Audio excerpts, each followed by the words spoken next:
Hi everyone and welcome back to my channel. My name's Steph from Green Grow Love, and today I'm just going to show you a little update on my garden. If you watched one of my earlier videos, you would have seen I have two gardens here.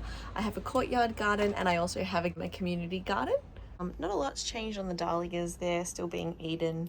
I've got obviously a few more tomatoes coming through.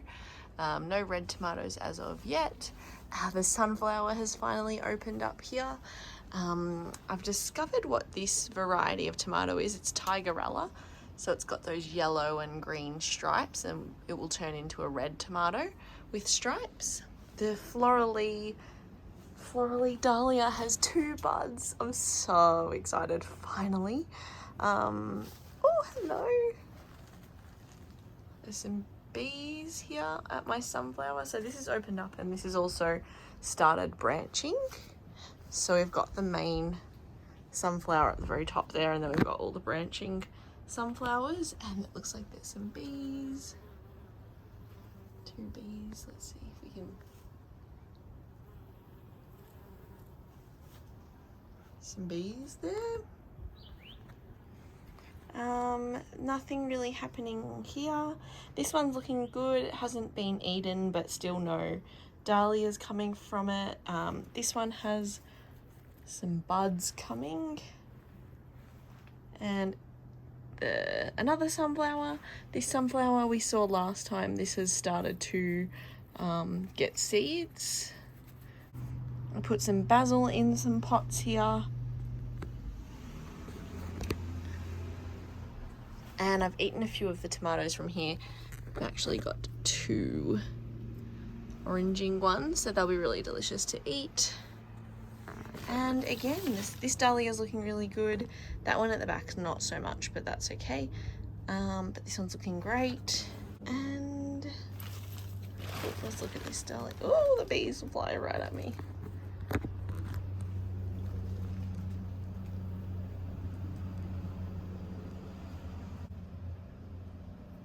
So not too much has changed here, except for a few of the sunflowers have obviously opened. We've got some buds for the dahlias and a few more tomatoes on plants. But let's go down to my community garden now. And yes, it's still a little bit of a mess. I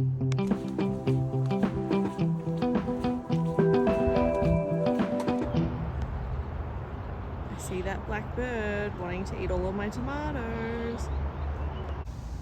Okay guys, we are here at my community garden. You have seen this, it's been on my YouTube channel in the very first video that I was back. But I'm just going to show you what I've updated in the garden and what's happening. And I do have a few more varieties, so I can tell you those now. The sun's going to be a bit harsher today, but that's okay. I did add one dahlia seedling that I grew just there. We've got some dahlias coming through. Maybe soon. Again, I don't remember the colour of these, and they're a little bit sunburnt, but that's okay. They're probably going to be the first ones that bloom. This one's going out really good, the capsicum. I added some spinach seedlings into various spots in the garden. I did have some random radishes that I put in here that I had grown the seeds, but only one came up. So I've put some French breakfast radishes in only 2 days ago, so I'll give them a bit of a water soon. Onions are looking good, the capsicums are looking good, the chilies, sorry, and the beans, they're all looking good. Looks like something's tried to dig up my corns. I've picked a few corns and they've been ready to go, so that's very exciting. Little ladybug there. Hopefully that is a good ladybug and not a bad ladybug. But yeah, I've picked a few of the corns already, and I think I've got 4 more to go.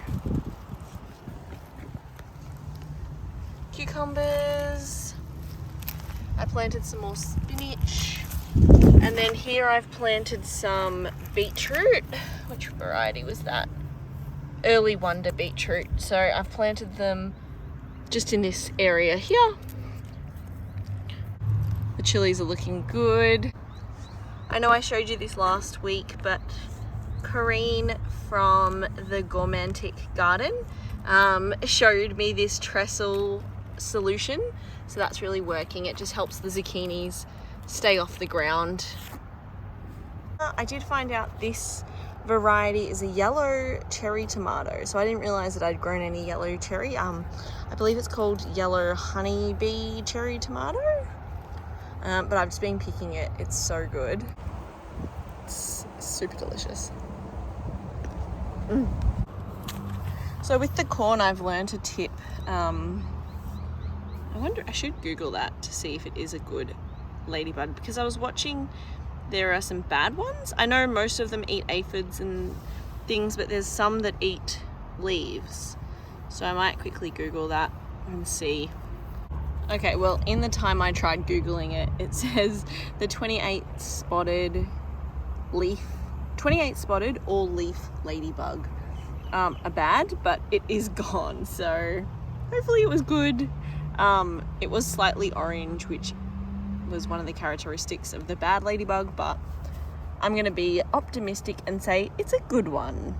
Anyway, so here with the corn, you're meant to actually just touch the tops, because there's a lot of corn earworms that hang about at the top and they decimate the corn. I had one in another corn, but thankfully, since I've learnt, it doesn't look like there's been any, which is good.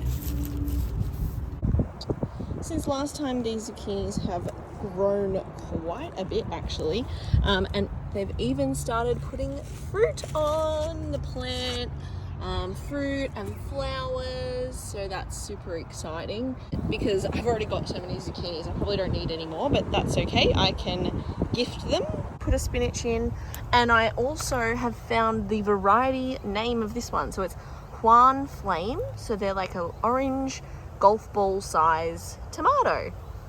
So I think they're both Juan Flames, and I know there's a tigerella over the end there as well. I already ate some red tomatoes off this one, which also I googled, and this one is the Tiny Tom. I found out. Oh, is that another one? Yes.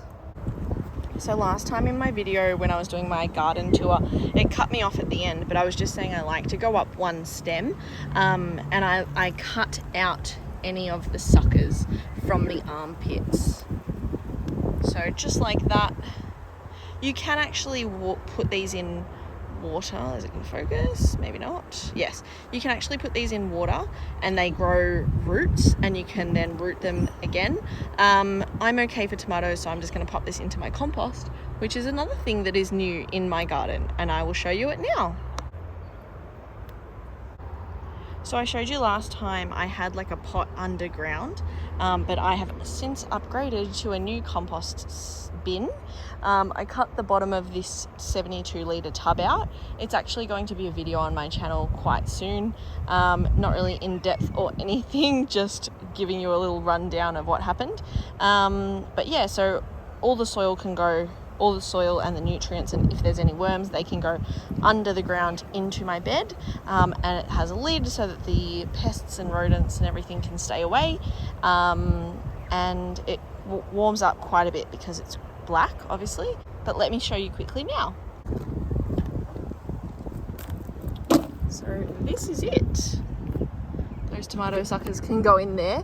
The garden here has a composting system itself, which I only just learnt about, but they don't accept any tomato because of disease. So I'm okay myself to put them in there. It's in my own compost, so I'm happy to do that. Basil, I've got lots of marigold here, some nasturtium, which I didn't get to showing you last week. I've got cucumber here that's been growing up this vine. Oh, this is a good ladybug that gets the powdery mildew. So this one's been growing up, another one there. I've got some peas here, which clearly I tried to grow pumpkin, didn't grow, but we're gonna get some sort of a pea. So that'll be good. Pea, it might be a snow pea to be honest. Ooh, another little red tomato. I transplanted one of the zucchinis from back over in that patch just to here. Obviously some of it is dying, but there's heaps of new growth in the middle, which is good. nasturtiums, more marigold, some tomatoes, and then the only two new things that have happened, I put 2 zinnias in that were $2 at Bunnings, and I have a water bucket. No, it's not a water bucket. Oh my goodness. I have a watering can here just because I was using some seaweed fertilizer on the garden to help with the compaction, but that can stay there for now. So that is going to be it for this little tour, a little updated garden tour. So thank you so much for joining me today. It's been really nice just to show you the tiny little updates, and I'm sure once I look back at the last video and this one, I'll see all of the differences. This is clearly my new spot where I'm going to end my videos. But thanks for stopping by, guys. I'm going to go water my garden now. Have a great day.